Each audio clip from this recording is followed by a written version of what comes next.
Derazamdan tushar tong nuri, ammo qalbim topmas bir yo'li. Jim devorlar boqadi menga, sening izing qolgan har yerda. Soat o'tar, tunlar o'tadi, lekin yurak seni kutadi. Sensiz bu devorlar xolos, kulgu ketgan xotiralar soz.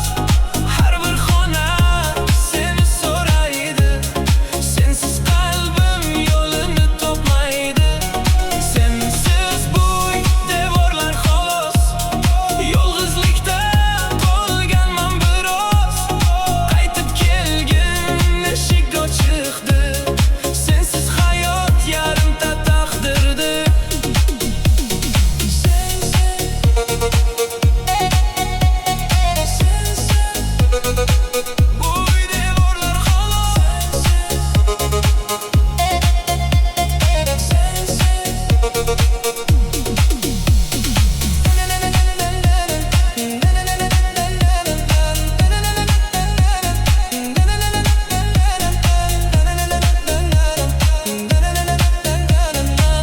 Yuragimda faqat sen borsan, ko'chalarda izg'ib yuraman, har chehrada seni qidiraman.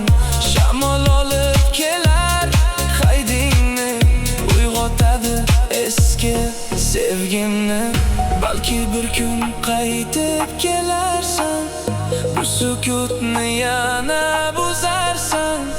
O'sha kuni